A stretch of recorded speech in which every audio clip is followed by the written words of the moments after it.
Thierry Corniot, vous êtes conseiller général et maire de Seignelay. Vous êtes confronté à un problème crucial, celui, non pas des zones blanches, mais de l'absence d'Internet dans des poches de territoires ruraux. Comment se pose le problème à vos yeux? Bonjour tout d'abord, et effectivement, ça fait plusieurs années que j'alerte le Conseil général du problème d'Internet dans la ruralité. Aujourd'hui, Internet devient un outil primordial en communication, et au-delà de la communication, puisque maintenant, aussi bien les impôts, Pôle emploi, la sécurité sociale, toutes les démarches doivent passer par Internet. Et on a encore dans notre territoire des gens, au moment où on parle de fibre, de choses comme ça, qui n'ont pas Internet, qui n'ont pas accès à Internet. Et j'ai l'impression que malheureusement le département les a oubliés. Et aujourd'hui, quand on sait qu'il y a la ruralité qui est oubliée, il ne faut pas s'étonner que les extrêmes émergent au niveau politique, puisque c'est souvent l'oubli, ces gens qui sont oubliés, qui font malheureusement ressortir les extrêmes. Donc, si on comprend bien, l'écart se creuse, le fossé se creuse entre ceux qui ont accès à l'Internet, et qu'on peut considérer comme un produit ou une matière première essentielle, telle que l'électricité ou le gaz ou l'eau, donc c'est vital aujourd'hui pour pouvoir survivre, et ceux qui ont tout, qui ont la fibre et puis qui ont tous les réseaux. Oui, tout à fait. Je dis souvent, et avec l'association avec laquelle on travaille sur ce dossier, que Internet devrait être l'équivalent de l'eau et de l'électricité maintenant, qui devrait être amené à chaque maison, à chaque habitant du département. Alors, il y a des solutions. Aujourd'hui, le Conseil général prévoit de subventionner notamment le système Internet par satellite, par le biais de subventionnement de paraboles. Mais bon, une parabole, ça tourne autour de 400 €, le subventionnement autour de 80%. Nous, on a proposé une solution... Donc c'est assez lourd, ça, quand même. C'est assez cher, oui, parce que c'est un effort assez il faudrait que je reprenne le nombre de paraboles qu'on a subventionnées depuis un an, mais ça fait quand même des sommes, hein, c'est quand même de l'argent public. Hein. Et nous, on amène une solution qui techniquement a fait ses preuves. Moi, les gens qui sont raccordés à cette solution me disent tous les jours que ça marche très bien. Ça coûte 40 € à l'adhérent, le système d'installation. J'ai demandé à ce que ça soit subventionné par le Conseil général. On m'a dit non pour des raisons techniques. Mais aujourd'hui, on est incapable de me dire pour quelles raisons techniques on ne peut pas les subventionner. Alors ça paraît quand même paradoxal. Vous êtes conseiller général, donc vous êtes au cœur de l'Assemblée départementale, au cœur des services. Et si je comprends, vous êtes élu du canton de Seignelay, vous amenez une solution alternative, si je comprends bien, à la parabole, oui. C'est ça, et qui coûte beaucoup moins cher que les 400 € de la parabole, subventionnant à 80%. Je vais être concret, notre installation localement, qui a été prise en charge par la communauté de communes dont je suis le président, a coûté 2000 €. Pour 2000 €, on va réussir à amener Internet sur toute la vallée derrière, vers Ormois, la Malmaison, Mont-Saint-Sulpice. 2000 €.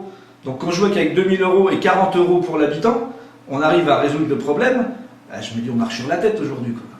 40 € à one shot pour l'habitant, c'est-à-dire c'est un coût fixe ou c'est un coût récurrent mensuel? Le coût de 40 €, c'est le coût d'installation pour recevoir Internet, et ensuite il y a un abonnement, comme un abonnement chez un opérateur traditionnel, Free, SFR, Orange et compagnie, et là c'est un abonnement mensuel de 30 €, voilà, 30 € mensuel. Donc en gros c'est dans les clous... Dans le prix du marché. Oui. Donc là le problème c'est l'accès, le matériel d'accès.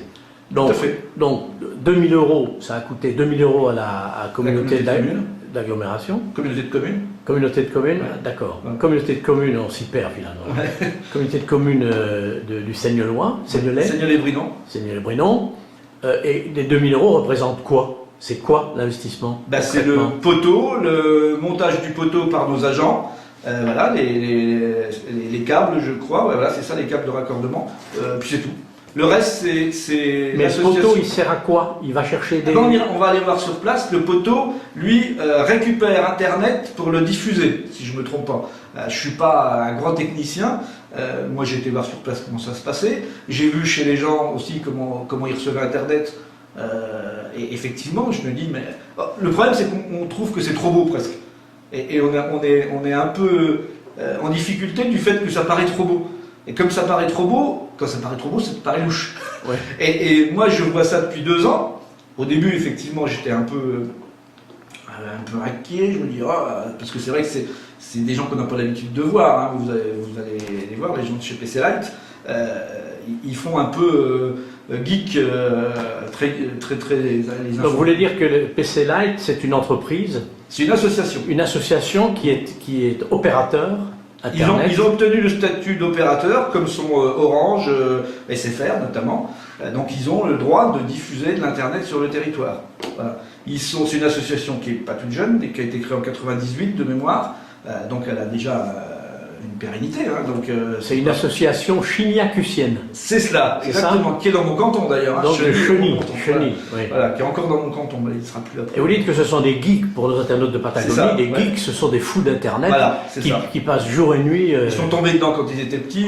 Quand je les entends parler, les 3 quarts du temps, je suis un peu largué, mais par contre, ils ont une passion. Et qui n'ont pas la culture de l'argent. Non, voilà. Ils ont une passion pour l'informatique et ils ont des valeurs qui ne sont pas celles, effectivement, des grands opérateurs qui ne vont que dans les endroits où c'est rentable. Eux, ils vont dans les endroits où on a besoin d'eux. C'est la grande différence. Donc ils peuvent desservir 2 ou 3 personnes. Voilà, c'est ce qu'ils ont fait. Depuis vendredi, on a raccordé le poteau d'émission. Ils ont déjà raccordé 3 personnes à la Malmaison. Et je peux vous dire qu'ils ont fait 3 heureux, hein, parce que aujourd'hui, comme on dit, Internet, si on n'a plus Internet à la maison, hein, même si vous avez des jeunes, des enfants, des choses comme ça. Mais alors, leur Internet, ils ont Internet, mais avoir Internet ne suffit pas. Il faut qu'un Internet fonctionne avec suffisamment de débit.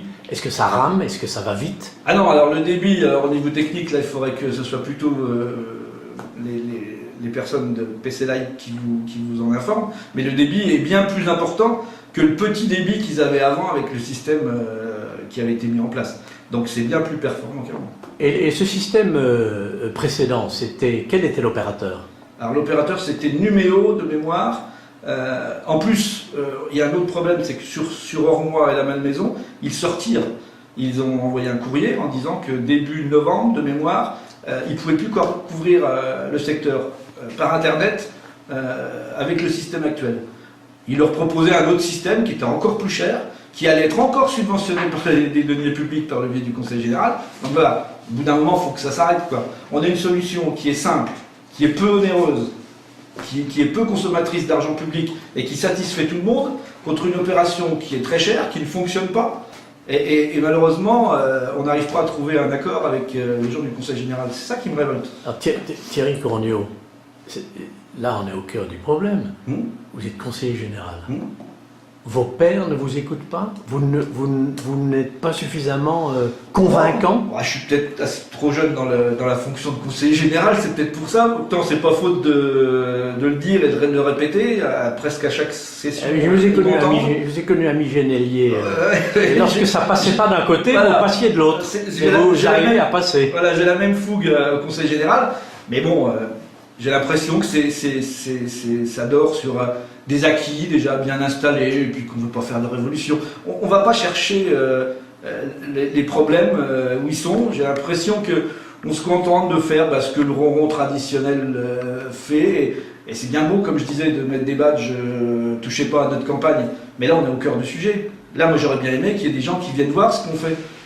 Qu'on vienne voir ce que PC Light fait sur le terrain et disent effectivement c'est peut-être une solution, on va la tester pendant 1 an, voilà, ça aurait été un signe au moins d'avoir travaillé sur le dossier.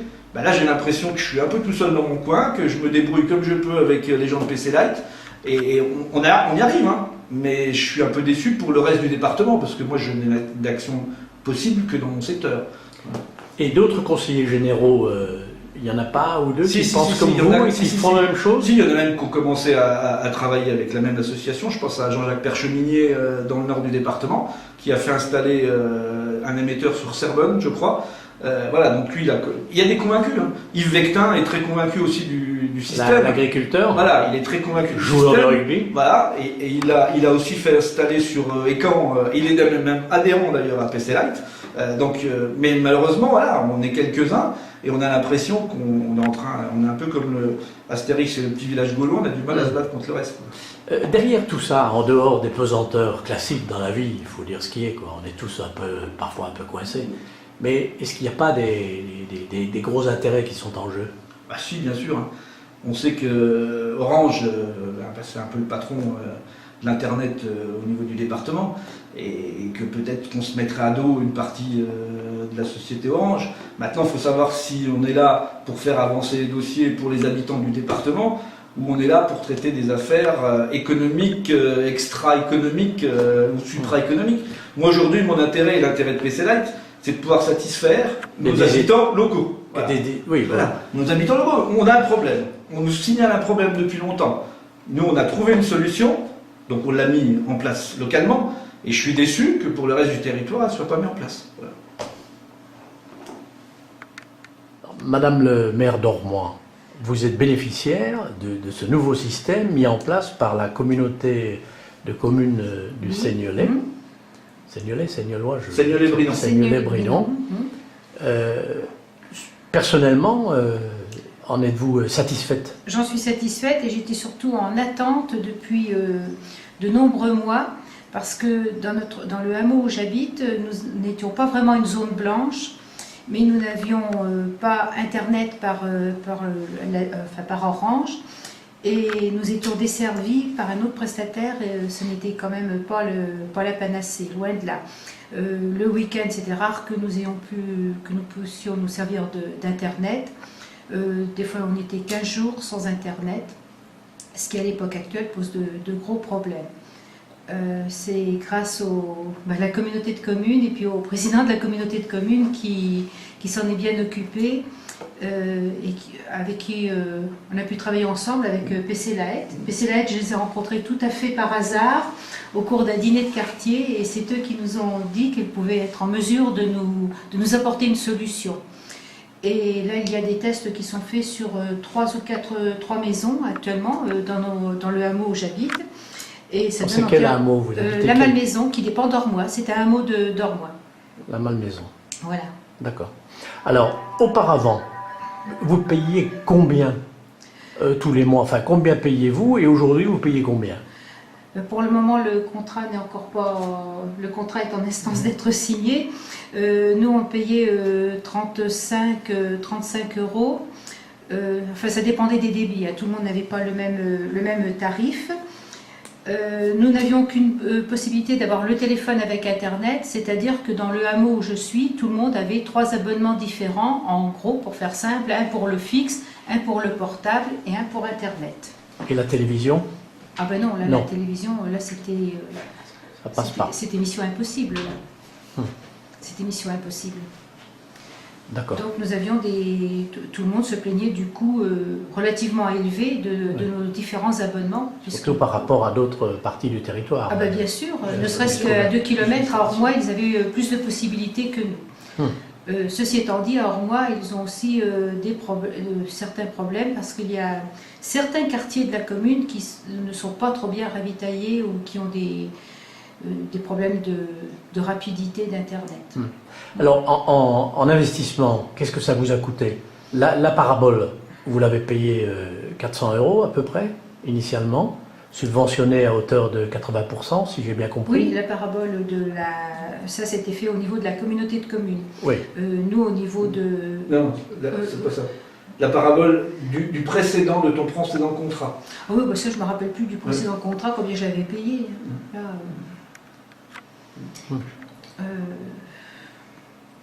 ça fait déjà combien d'années? Non, et puis alors là, vraiment, aucune idée. Je sais que c'était relativement élevé.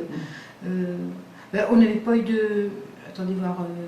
vous me mettez le doute, mais je ne pense pas qu'on ait eu de subvention. Quand on a fait ça, nous par Numéo, nous il n'y avait pas d'autre alternative. Numéo, on s'en plaignait, mais c'était Numéo ou rien du tout. Le problème, il était là. Hein. Ouais. C'était où on prenait quelque chose qui marchait qu'un. Mais autrement, on n'avait rien du tout. Donc ça passait par une parabole. Oui, Donc le satellite. on avait une... non, c'était pas un système de satellite. Hein. Là, je suis pas assez calée en informatique. C'est du WiMAX, hein. C'est la petite antenne de réception. Oui, c'était une... Voilà, c'est pas du SAT, hein. C'est pas du satellite. C'est maintenant qu'ils Oui, proposent du SAT. ça, je savais que c'était pas du satellite, mais vous dire comment c'était... Enfin, c'était une autre technologie, quoi. Voilà. D'accord. Qui ne marchait pas. Qui ne marchait pas bien. Et il y en a, c'est vrai que dans le hameau, il y en a qui s'étaient, qui avaient eu recours au satellite, qui avaient pris d'autres solutions que Numéo. Et alors, vous êtes la première magistrate de la commune, donc vous êtes en liaison avec les institutions, l'institutionnel. Quelles étaient les échéances? Vous êtes en zone blanche, quasiment? Non, on n'est pas, justement, c'est ça. Enfin, je ne veux pas dire que c'est un drame de ne pas être en zone blanche, mais le fait qu'on ne soit pas en zone blanche, j'ai cru comprendre qu'on n'avait pas trop à se plaindre. Parce qu'on avait quand même une solution, contrairement à une zone blanche où il n'y a pas du tout de solution. Nous, il y en avait une qui ne donnait pas satisfaction aux abonnés, mais on avait une solution. C'est ça. Alors, une zone blanche, c'est quoi exactement? Une blanche, c'est une zone qui n'est pas desservie par un opérateur Internet. Point. Et pourquoi? Pourquoi? Parce que soit la personne est trop loin du répartiteur pour être éligible à la DSL, ou alors il n'y a pas d'opérateur alternatif. Donc la zone blanche, à partir de ces conditions-là, peut être éligible à la subvention pour avoir Internet par le satellite, puisque le satellite, ça passe partout. On met une parabole, on cause au satellite qui a 39 000 km, et on a Internet. Voilà ce qu'est une zone. Et donc là, le satellite, c'est très cher. Pas forcément très cher, le satellite c'est plus cher qu'une solution standard. Pourquoi Madame Michu irait payer 30 € par mois pour avoir de la DSL et de l'internet ou de la fibre à très haut débit, et puis un Français, un habitant qui est à la campagne, il n'y a pas d'opérateur, et lui il va falloir qu'il achète son ticket avec sa parabole, il va falloir qu'il remplisse des dossiers de subvention, et puis il va falloir qu'il envoie son dossier, qu'il fasse installer sa parabole, et ça va lui coûter une mise de 400 € pour pouvoir avoir internet, et puis il faut savoir qu'après les abonnements, il y a des paliers, avec des débits, maxima, avec des quotas de données tous les mois, donc on n'est pas tous traités au même échelon. Donc ça, c'est bien, mais on peut faire mieux, je pense. Donc en fait, même dans une zone blanche, il n'y a pas d'opérateur, on peut recevoir Internet, mais il faut mettre le prix. Oui, et ce qui est assez rigolo, c'est que notre association couvre des zones blanches, mais comme on n'est pas reconnu officiellement par les instances du département, en fait, on a des endroits où les gens sont éligibles à une subvention parce qu'ils sont en zone blanche, or que mais c'est là que couvre ces zones-là. Donc ça c'est assez rigolo et paradoxal. J'ai pas compris. Eh bien, je vais expliquer. Il y a des zones blanches, il y a des zones qui sont reconnues dites blanches, donc couvertes par aucun opérateur, donc solution du satellite. Or, ces zones blanches, il y en a notamment une qui est couverte par le réseau de l'association. Donc il n'est pas blanche, puisqu'il y a un opérateur qui est prêt à dispenser de l'Internet. D'ailleurs, on le fait déjà dans ces zones particulières. Mais vous êtes un opérateur masqué, alors? Ah, un opérateur masqué, tout à fait. Pourtant, on est bien sur la liste des 1360 et quelques opérateurs déclarés à l'ARCEP. On va peut-être faire une copie ou la diffuser plus amplement. Et alors, là, on comprend qu'on ne veut pas vous reconnaître? C'est pas ça, je pense qu'on est trop petit, on est une association et qu'il faut laisser un peu de temps au temps. Nous, c'est l'inverse de notre démarche.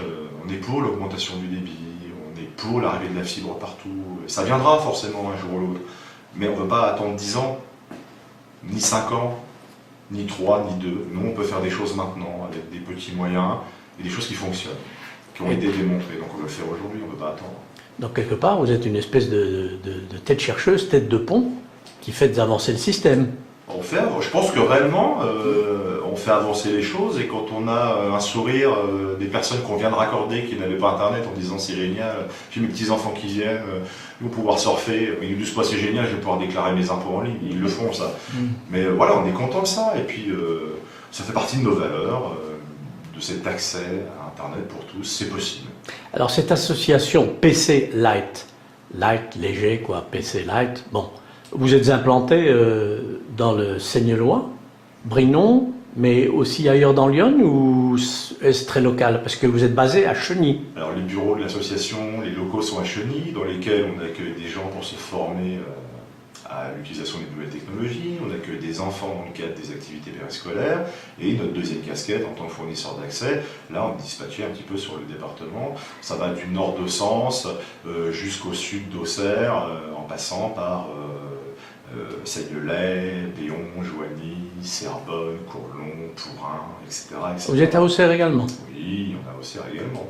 On a un beau relais sur une tour à Auxerre, qui couvre bien. Ah oui, parce qu'il y a des gens à Auxerre qui n'avaient pas une bonne couverture. Il y a des zones, pas blanches, mais grises. Il faut savoir, tout à fait, il faut savoir que ce réseau, au départ téléphonique, n'a pas du tout été conçu pour apporter l'Internet. Il a été conçu pour transporter de la voix. Et donc, souvent... Oui, de la voix oui, A, pardon, B, C, D. téléphones, hein, voilà, Ouais. ça n'a pas été conçu pour transporter de la donnée. Et il y a une condition pour avoir de la DSL, c'est qu'il ne faut pas être trop loin du central. On va simplifier les choses. Et plus on est loin, moins on a de débit. Alors c'est rigolo parfois parce qu'on est avec un voisin, il y a une rue qui nous sépare, moi j'ai Internet et mon voisin ne peut pas. Mais parce que le câble en fait ne fait pas, mon voisin est chez moi, il peut repartir au bout de la rue et revenir, et on dépasse la distance fatidique pour avoir la DSL. Donc c'est pas un réseau qui a été conçu pour ça à l'origine. Et sans entrer dans les détails techniques, vos solutions, c'est quoi par rapport à ça? Alors la solution, elle est bête comme chou. On va s'affranchir de cette distance de câble. On va dire qu'à partir de 4 km 8, 4 km 9 de câble téléphonique, on ne peut plus avoir la DSL. Alors, on va prendre une solution très simple. On va aller au plus près du gros tuyau où il y a bon débit Internet. On va monter, on va grimper pour pouvoir avoir une belle vue sur les alentours. Et puis la maison qui est à 6 km, on va mettre un mât, une antenne qui va regarder l'antenne qu'on a mis de l'autre côté, et puis on va s'affranchir de la distance avec ces deux antennes. Et du coup, Donc la personne qui est à 6 km, c'est de la Wi-Fi. c'est du Une Wi-Fi. forme de Wi-Fi, Oui, quoi. c'est une forme Enfin, de- Wi-Fi, on va dire que c'est Des les ondes antennes qui communiquent. Voilà. Après, il y a différentes bandes de fréquences, mais Ouais. c'est pas la peine de rentrer dans les... Mais ça coûte très cher, ça. Alors, ça va. Moi, si je veux ça sur Auxerre, j'ai pas assez de débit là où je suis. Je suis Justement. en face d'un cimetière, vous allez me dire. Bon. Mais, bon, alors ça va me coûter quoi? Alors, l'antenne qui est mise à disposition par l'association demande une caution de 40 €, qui est restituée quand la personne s'en va, il n'y a pas de durée d'engagement. Donc l'antenne que vous installez chez moi. Tout à fait. Et ça prend de la place, ça abîme. Alors, ça fait 20 cm de haut et puis une dizaine de large. Et vous mettez ça On où? met ça en général sur le mât d'antenne, parce que c'est situé en hauteur à côté de la cheminée, donc là c'est parfait. D'accord. On vient vérifier avant si ça fonctionne ou pas. On vend pas de rêve. Si ça marche pas, on n'installe pas. Ouais. Et en plus, si ça marche pas, on est un peu frustré, donc on va essayer de trouver une solution pour que ça marche quand même. En allant voir un voisin, en allant voir un élu, pour essayer de trouver un relais un peu plus proche, si on est têtu quand même. Et ensuite, après, il y a un abonnement mensuel de 30 € par mois. C'est le prix qu'on s'est fixé à l'heure actuelle pour pouvoir développer notre réseau, puisqu'on est une association, il n'y a pas de salariés, on est tous bénévoles. L'argent qui est récolté est réinvesti pour acheter du matériel dans le réseau. Admettons qu'on arrête de développer notre réseau aujourd'hui, c'est bon, ça y est, on a fait notre boulot, on arrête. L'adhésion, la cotisation mensuelle, elle passe à 15 € par mois ou à 10 € par mois. Nous, quand on a atteint l'équilibre, on n'a pas d'actionnaire derrière, on n'a pas de salariés, on n'a pas besoin de faire de la pub à la télé.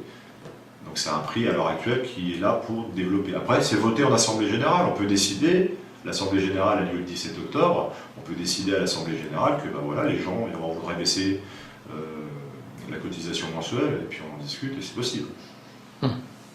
La fibre. Elle entre dans la fibre de PC Lite? Mais oui, tout à fait. La fibre à Nantes chez PC Lite, elle est même déjà rentrée, puisqu'à Auxerre, on a une fibre qui arrive. Donc on a des adhérents sur Auxerre qui sont raccordés à la fibre. On y travaille très sérieusement pour Joigny. Donc on n'aime pas annoncer les choses qui ne sont pas faites, mais ça va arriver très prochainement. Donc ça suppose que les personnes qui ont Internet, mais qui voudraient que ça aille encore plus vite, il faut qu'ils résilient leur abonnement avec leur opérateur classique, c'est ça? On peut garder les deux, on peut avoir deux abonnements, on peut garder leur abonnement chez leur opérateur et prendre un abonnement chez nous. En général, les gens résilient et prennent chez nous. Enfin, ceux qui sont chez nous. Ils ont les mêmes services, je veux dire, ils ont les chaînes télé, ils ont le fixe, etc. On fait de l'Internet, nous. Point. On ne vend pas de télévision. Ah, Mais, à l'heure actuelle, les médias traditionnels, on peut les regarder en replay sur Internet. Il y a beaucoup de gens qui regardent en replay. oui, de Et plus en puis, plus. Il y a l'arrivée, vous avez sans doute pas échappé à l'arrivée du géant américain qui est arrivé il y a Netflix. 7 ans, voilà, Netflix. Netflix, oui. Voilà, qui donc va bouleverser un petit peu tout ça et je pense aussi modifier profondément la façon de consommer des médias. D'ailleurs, ils l'ont bien compris parce qu'il n'y en a aucun qui a fait la pub pour Netflix. Hein. Il n'y a qu'un opérateur qui a signé avec Netflix. Et ça demande quoi? Ça demande du débit. Encore une fois, il faut du débit. Et aujourd'hui, on ne va pas se leurrer, on n'utilise pas Internet que pour surfer. Il y a tous les services associés. Les jeunes, ils veulent quoi? Ils veulent de la télé, ils veulent du média, ils veulent du streaming. Après, oui, l'accès à la culture, alors là, on est super... Du téléchargement, oui. Et oui, on fait du téléchargement, du streaming, avec Netflix ou d'Europlay, ça consomme de la bande passante. Et c'est ce dont on a besoin. Donc dans les grandes communes, dans les grandes villes bien desservies, on a la fibre, pas de problème. Pour Madame Michu, j'adore Madame Michu, qui elle n'avait pas Internet ou alors avec un débit extrêmement limité, c'est juste pas possible, quoi. Donc on veut faire avancer le sujet et on y arrive et on va aller encore plus loin parce qu'on est une équipe très motivée. Mais alors, la fibre, on dit la fibre sur Auxerre, elle arrive sur Auxerre, elle va arriver sur Sens, elle va arriver sur Joigny, mais c'est pour les téléphones portables, c'est pour la téléphonie, c'est pas pour l'Internet. Il faut savoir que la fibre, elle arrive partout déjà. La fibre, il y en a à la SNCF, il y en a à tous les échangeurs autoroutiers, il y en a dans les NRA. Après, ce qu'on parle de fibre, c'est la FFTH, c'est la fibre to the home, c'est-à-dire la prise de fibre qui va être installée chez les particuliers. On amène une fibre chez les gens, pour qu'ils soient raccordés directement. Via la prise téléphonique. Ça ne sera pas une prise téléphonique, ça sera une prise fibre à côté. Parce que le Oui, connecteur est mais ça utilise physiquement les... Non, ça utilise la fibre de verre. C'est de la fibre qui va transporter de la lumière. C'est pour ça que l'information va très vite, puisque on peut considérer que c'est potentiellement illimité. La lumière, 300 000 km/s. Après, il faut les appareils qui soient nécessaires de faire la transmission de données. Donc ça va arriver chez chaque particulier. Alors bon, pour nous, dans Lyon, c'est pas demain, mais bon, ça va finir par se faire un jour. Et ça, c'est pour transporter ce qu'on veut. De la voix, donc du téléphone. C'est pour transporter de l'image, du son, des informations. On transporte ce qu'on veut. C'est pour ça que ça va être vraiment... On parle de la fibre comme d'une révolution, mais oui, ça va être une révolution parce qu'on va avoir un accès avec de la télévision HD. Encore une fois, on parle de la télévision. On est à la haute définition. Ça prend plus de place à faire transiter ces données-là. Donc il faut une prise qui soit capable d'assimiler ce trafic-là, cette masse de données. Donc ça, vous savez faire, mais vous savez faire également ce dont ont besoin tous les déshérités du département, zone blanche, zone grise ou zone je ne sais pas de quelle couleur, qui ne captent pas dans des conditions minimales Internet. Nous, c'est exactement ce qu'on fait. Qui peut le moins, peut le plus. Si on peut apporter de la fibre, c'est super. Dans un premier temps, si des gens n'ont pas Internet, on y va. Et s'il y a une personne qui n'a pas Internet, on y va. On n'a pas besoin de faire un sondage pour qu'il y ait 400 personnes en disant attention, sinon c'est pas rentable. On s'en fiche, nous on veut que ça fonctionne. On ne veut pas être oublié. Et puis il y a le contact humain, puis quand ça marche, les gens sont contents et vous proposent une tasse de café. Ah bah nous on est ravis de faire un barbecue et puis on est un petit peu bourguignon, donc on aime aussi le jus de raisin. Et donc on est ravis de pouvoir discuter autour d'un verre de ce qui s'est passé et que c'était vraiment bien fait. Et puis on habite, on est localisé à Chenilles, les gens savent où on est, ils viennent discuter quand ça marche bien, et puis quand ça marche pas, ils viennent nous voir aussi, on est content. C'est pas des numéros. Vous avez de plus en plus de demandes, et je veux dire, est-ce que ça fait un peu tache d'huile? Les demandes, elles viennent au fur et à mesure. Là, quand il y a eu une installation sur Seignelay, on savait qu'on allait avoir des demandes, donc ça vient au fur et à mesure. Peut-être une semaine où on n'a pas de demande, et puis une semaine on en a 5. Ouais, vous ne cherchez pas d'ailleurs, vous ne faites pas de pub, vous...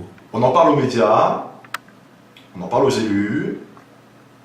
Après, on n'a pas les moyens d'aller prendre un encart publicitaire de 30 secondes sur une chaîne de télévision. Et puis c'est pas l'objectif, parce qu'on ne veut pas tomber du tout dans ce carcan.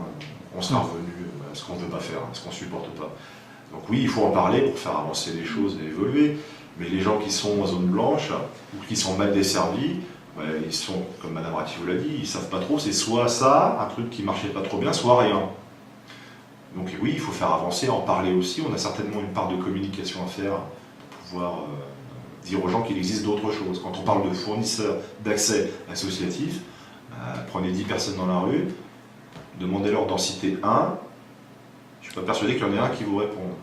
Ouais. Nous, on le sait parce qu'on est dedans, donc il y a un boulot de com à faire par rapport à ça. Bon, on va aller voir cette fameuse antenne, enfin ce poteau, Allons les voir. qui a coûté 2000 € aux contribuables de la communauté de communes du Seignelois. Seigneulé-Brinon. On va aller voir finalement ce poteau magique. Allons voir le poteau magique. Alors là, nous sommes sur un point haut qui s'appelle... On est sur le Tureau, là, une des hauteurs de Seignelay, qui nous a permis d'alimenter toute la vallée. C'est-à-dire que c'était le point le plus haut que l'association avait trouvé pour alimenter toute la vallée. Et là, on arrose tout ce qu'on voit là devant nous, avec cette petite antenne émettrice. Bon, vous voyez qu'il n'a rien à voir avec l'antenne d'à côté, qui est l'antenne Bouygues, SFR, Orange notamment. Donc ce petit poteau-là. Voilà, ce petit poteau-là permet d'alimenter Internet dans toute la vallée que vous avez devant vous. Voilà. Donc nous, notre travail à la communauté de communes, ça a été essentiellement d'installer le poteau et de l'alimenter électriquement. Voilà. Après, tout le reste, ça a été le travail de l'association. Et alors à côté, il y a un énorme poteau, là, voilà. gros, avec plein de boîtes. Voilà. Ça, c'est nos locataires, c'est donc SFR, Bouygues et Orange qui nous louent cet emplacement pour mettre leur poteau émetteur. Voilà. Donc ils ont trouvé aussi que le point haut ici était le plus intéressant, comme l'association a trouvé. Mais alors dites-moi, je ne comprends pas, monsieur le président de la communauté des communes, comment se fait-il qu'un aussi gros poteau avec plein de boîtes de paraboles et que sais-je n'arrose pas correctement toute la vallée, et que c'est ce petit poteau qui ressemble à rien qui arrose tout. Parce que ça ne les intéresse pas, les investissements qu'ils vont mettre en place pour arroser la vallée ne sera pas rentable, puisqu'on va avoir très peu d'abonnés dans le secteur qui va être desservi par ces poteaux. Donc eux, comme ils ne calculent qu'en rentabilité par abonné, l'investissement fait localement ne sera pas rentable, donc ça les intéresse pas. C'est-à-dire que pour arroser la vallée, il faut rajouter des équipements. Tout à fait, parce que là on est simplement sur des équipements de téléphone portable. Voilà, on n'est pas sur de l'Internet. D'accord. Donc s'ils voulaient arroser en Internet comme le fait PC Lite, il faudrait qu'ils rajoutent d'autres éléments. Et le rapport après, le ratio rentabilité adhérent et équipement n'est pas intéressant pour eux. Ils n'ont pas la même philosophie que l'association. Ce n'est pas un service public. Exactement, on est vraiment dans du privé, actionnariat pur et dur. Et de l'autre côté, vous avez une association type loi 1901. Qui prend peut-être davantage en compte l'intérêt général. Qui prend essentiellement l'intérêt de l'adhérent et de l'habitant et de l'économie locale. Alors, dans Lyon, nous avons un député de la circonscription, la première, Auxerre-Puisé, Guillaume Larrivé, pour ne pas le nommer, qui est missionné sur la loi antiterroriste, enfin comment lutter contre le terrorisme à différents niveaux. Et par rapport à cette problématique, qu'en est-il concernant Internet de la neutralité des réseaux, puisque, d'après ce qu'on croit comprendre, il va y avoir des contrôles, des filtres et même des interventions assez dirigistes. À l'heure actuelle, l'association milite pour la neutralité de son réseau, c'est-à-dire qu'on ne fait que faire transiter des informations sans se soucier du contenu. À l'heure actuelle, oui, il y a une loi pour lutter contre le terrorisme qui est à l'étude très sérieusement, pour imposer aux opérateurs de filtrer tel ou tel site sur la décision du législateur, qui serait donc un site terroriste. Il faut savoir que les opérateurs ont été invités à ces réunions, à ces concertations pour définir les modalités du filtrage, mais les opérateurs alternatifs, associatifs et beaucoup d'autres n'ont pas été invités, ont été un petit peu oubliés de cette procédure. On milite contre les terroristes comme tout un chacun, bien évidemment, mais il faut savoir que les geeks et puis les terroristes, il y en a certainement des geeks, malheureusement, en 3 clics de souris, ils sauront passer outre ces filtrages-là, et on ne veut pas avoir la responsabilité de ça. Comment on gère ça, comment on matérialise ça? Donc on aimerait un peu des réponses des services publics, et puis pour le coup, qui nous considèrent réellement comme des opérateurs comme les autres. Cela, on n'a pas du tout été englobés dans cette histoire-là.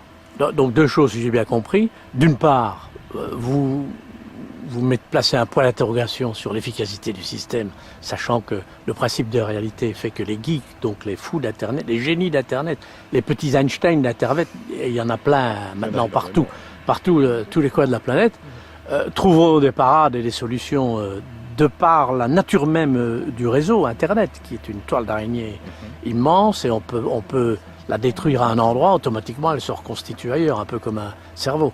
Et d'autre part, vous n'avez pas été pris en compte dans le processus de concertation. Oui, c'est tout à fait ça.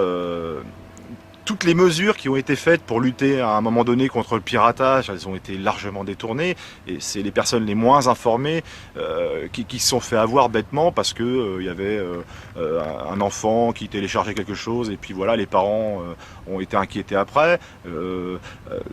Ça se contourne facilement, c'est comme ça, les lois ont souvent du retard par rapport à la réalité, c'est l'histoire du voleur et du gendarme. C'est bien qu'il y ait des lois, bien sûr, il faut qu'il y ait une certaine mesure, une législation, on peut pas être contre ça, mais il faut rassurer également les gens, mais soyons pas parano, il n'y a pas des terroristes faut pas être à chaque démagogique, coin de rue.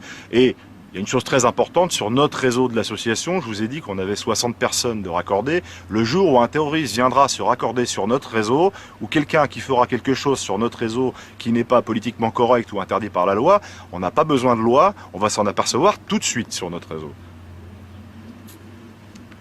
Maire Normois, vous êtes satisfaite, vous l'avez dit.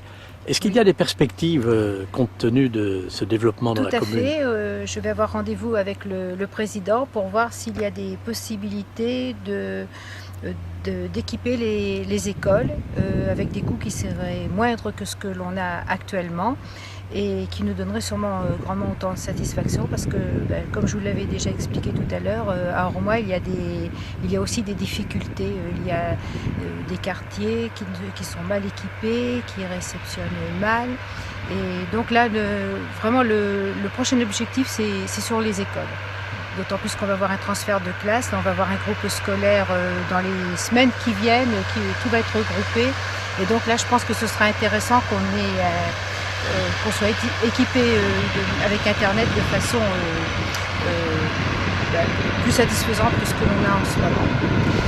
Est-ce que vous avez déjà dû refuser, ou est-ce que des personnes qui souhaitaient s'installer, construire par exemple à Ormois ou retaper une maison, ont dû renoncer parce que il n'y avait pas de connexion Internet efficace? On a eu déjà des gens que ça a bloqué, effectivement.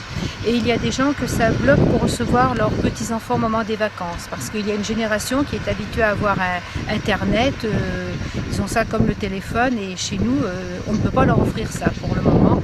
Et c'est restrictif pour un jeune. Pour un adolescent, il ne comprend pas venir chez les grands-parents et ne pas avoir Internet. On va dire que ça... C'est dans les usages. Maintenant, ça ne le fait pas pour eux.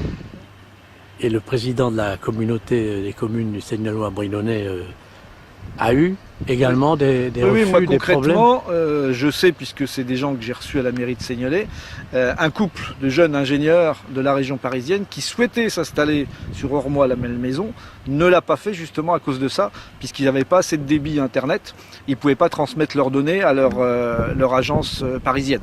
Donc voilà, au moment où on essaye, nous, localement, de rendre nos territoires attractifs, il ne faudrait pas que par le biais simplement de l'accès Internet, on empêche à des jeunes familles de venir habiter nos campagnes qui sont très belles.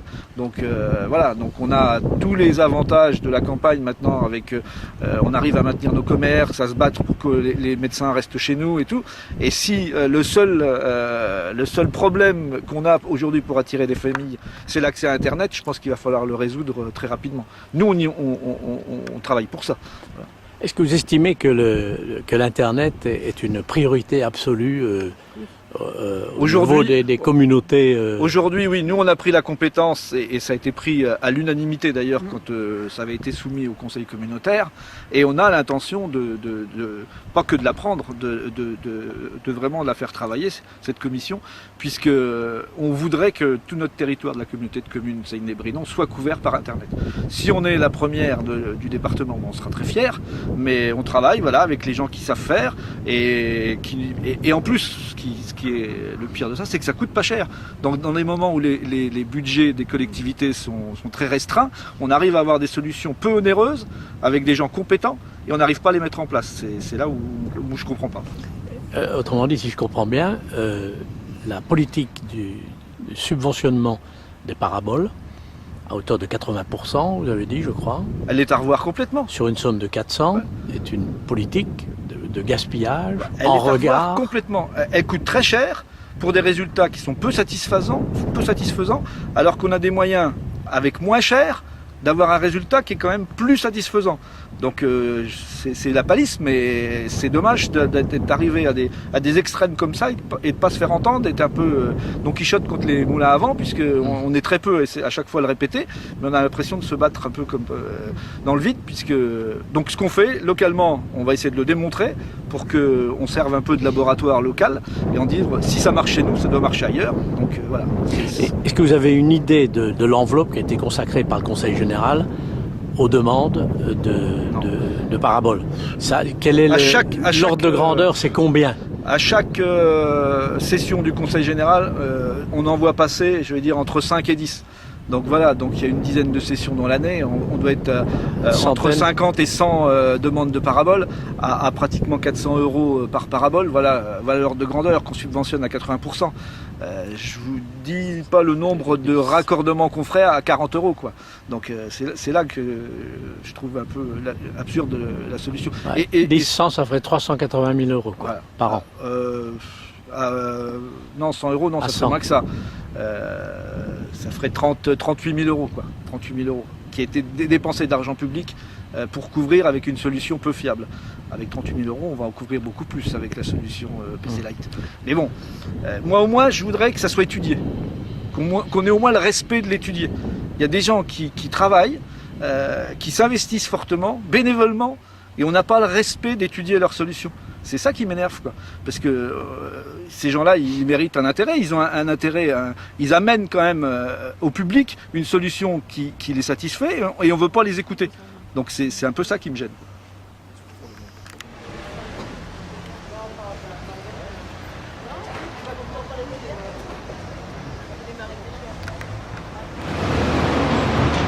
Le marquis de Colbert.